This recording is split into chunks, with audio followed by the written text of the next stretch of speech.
মৃত্যুর খবর জানার পরে আমরা আসলে খুব মানসিকভাবে খুব ভেঙে পড়েছি।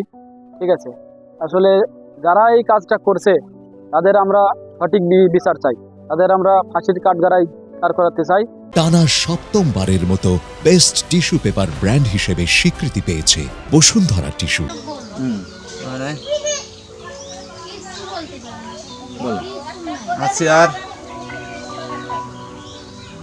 হাসিয়ারদের হয়েছে, অসুবিধা হয়েছে, এর জন্যই তার যারা এই ত্যাগ করেছে তার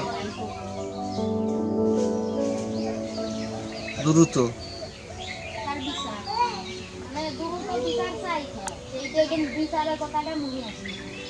দ্রুত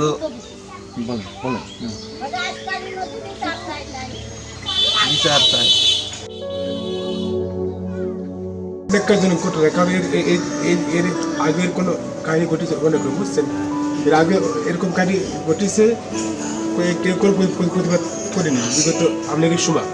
17 বছর ওরা মানুষ নির্যাতন করেছে, অনেক কিছু করেছে, ইদানিং এসে যে কাজটা করেছে এটা একেবারেই বিচ্ছিন্ন একটা কাহিনী। এই জন্য এর গ্রামের উপলক্ষে এখান থেকে উঠে দেওয়া উচিত এবং এর নির্দিষ্ট একটা সাথে দেওয়া উচিত। এবং সবাই তো চাচ্ছে ফাঁসি, চাচ্ছে ঠিক ওনার আপন বাবা চাচ্ছে ফাঁসি হলে পরে আমরা খুশি।